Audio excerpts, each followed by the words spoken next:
गंजाम जिला जगन्नाथ प्रसाद ब्लॉक अंतर्गत आंचलिक उच्च माध्यमिक विद्यालय अनुष्ठान 35तम प्रतिष्ठा दिवस विद्यालय परिसर में वैदेहिक सांस्कृतिक मंडप ठारे शुक्रवार दिन अनुष्ठित हो जायछि। उक्त उत्सव में मुख्य अतिथि भाव स्थानीय विधायक प्रद्युम्न कुमार नायक जोगदेइथिबा बेले मुख्य वक्ता भाव बीडीओ अश्विन कुमार महापात्र जोगदेइथिले। अन्यपटे सम्मानित अतिथि भाव डिग्री कॉलेज अध्यक्ष सनातन साहू, उच्च विद्यालय अध्यक्ष नृसिंह चरण प्रधान, प्राध्यापक जयदेव गौड़, अध्यापक सूर्यकांत मिश्र, अध्यापक शंकरषण पात्र, अध्यापक शांतनु कुमार दास, अध्यापक सुनील कुमार मुनि उत्सव में मंचासीन रही छात्र छात्री द्वारा उपस्थित थिबा अतिथि मानकु पुष्पगुच्छ उत्तरीय देई स्वागत संबर्धित करा जायतिला।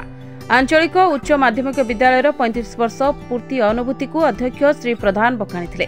35तम स्वनक्षत्र उत्सव एवं यही आंचलिक महाविद्यालय को प्राय 34 वर्ष अतिक्रम कलानी एवं तार आज प्रतिष्ठा दिवस थिला।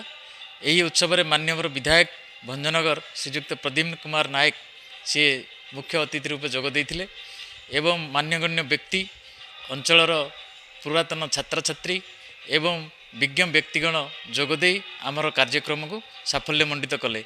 अध्यक्ष श्री सनातन साहू कॉलेज रे युक्त 3 रे स्नातक विज्ञान पाठ्यक्रम खोलिबाकू दाबी रखिथिले।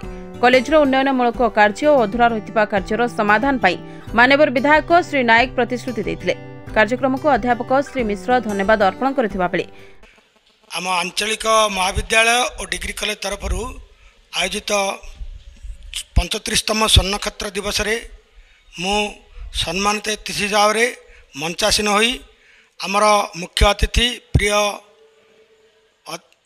विधायक श्रीजुक्त प्रद्युम्न कुमार नायक सम्मुख में आज महाविद्यालय थिबा अभाव असुविधा को दाबी आकार उपस्थापित कराला।